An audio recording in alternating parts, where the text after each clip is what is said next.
Karen was my eldest. She was born in 1969 and she was my first.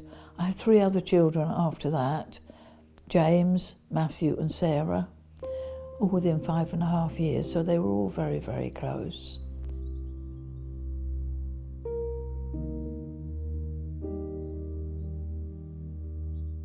She wanted to be in charge. If the kids were going to go somewhere to play, they had to go where she wanted to go, they had to play where she wanted and what she wanted.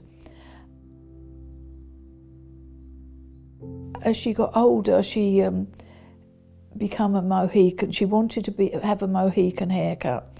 I said, well, you've got to wait till you leave school. I don't think the school, she went to a convent school, and I don't think the school would approve of a Mohican. So she waited till she left school, and then she was very wild. I never knew what colour hair she was going to have. It was green and orange and purple, and she just revelled in being different.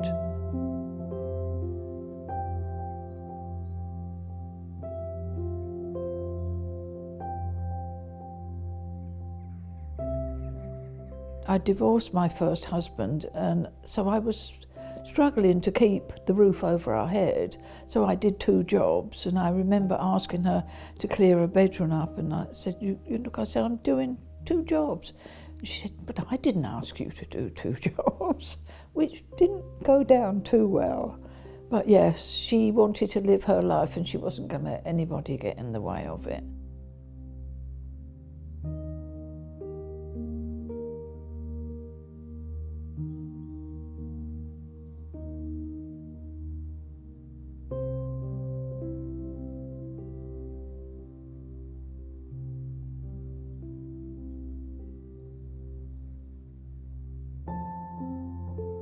He came to the house one evening and they went out to meet his parents and they were going to get engaged.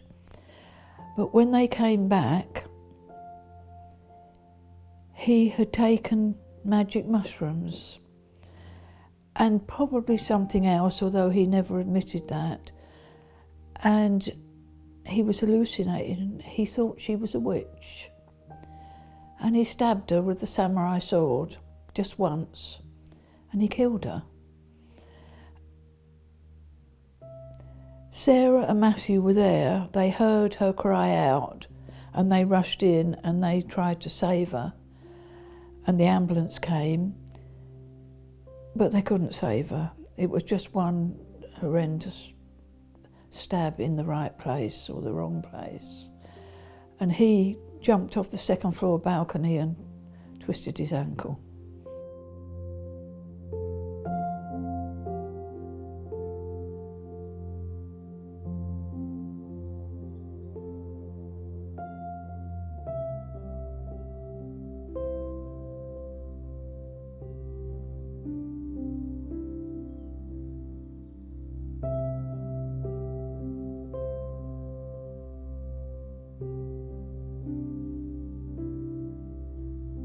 My family fell apart.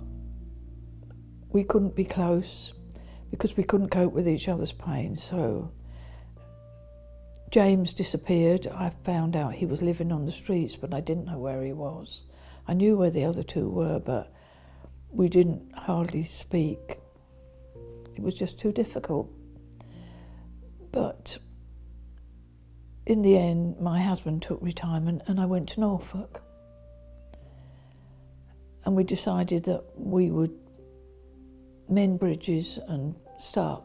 I would reinvent myself, which is what I did. It was very hard, but I loved Norfolk.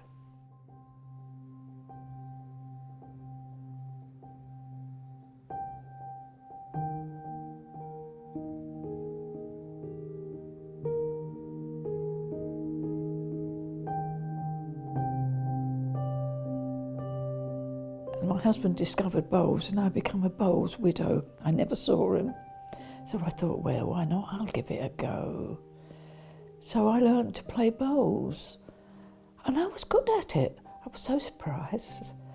And I really did discover a new life.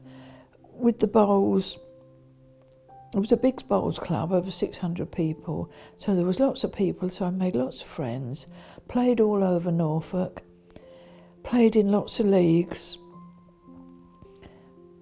I eventually played for the county, which was quite interesting. I had my county shirt, which I was very proud of. And eventually I went on to become president of the bowls club. So for 4 years I was actually president of the bowls club. But before that happened, my second husband died quite suddenly. So I just threw myself into everything. I run leagues, I ran the ladies' league for Norfolk. So I arranged all the games, I took all the results, I showed them where they were in the different leagues, presented cups. I did everything. But bowls is like a family. Everybody's friends. We used to have friendlies.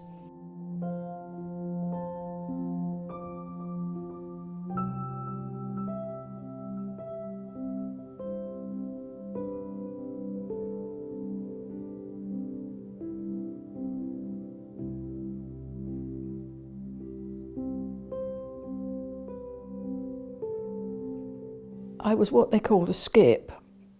And women aren't skips, that's a men's job. You're the one that stands at the other end and tells everybody what to do. But I loved being skip and I was good at it. And some of the men didn't like it. I played one game where the opposition voiced their dislike of women's skips. Best game I ever had. And at the end my men said, now you see why we've got a woman's skip. And the other bloke turned around and says, she's bloody outrageous.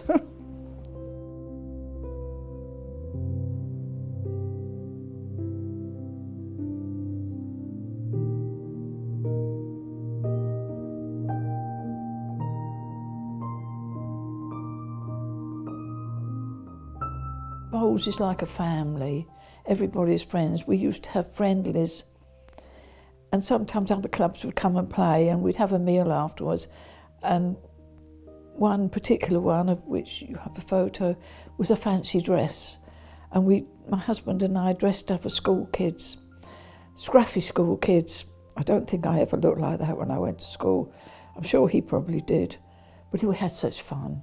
It was such fun and we made so many, many friends.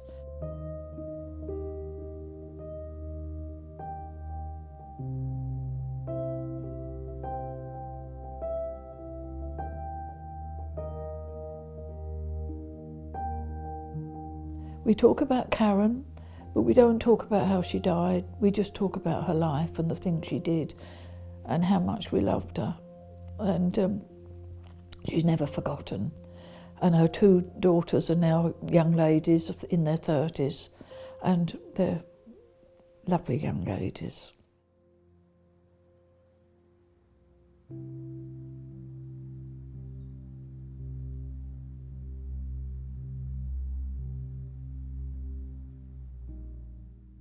You need to forgive, because otherwise he will have ruined your life as well.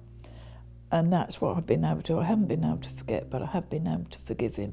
I'm sure he's suffered just as much as we did, so.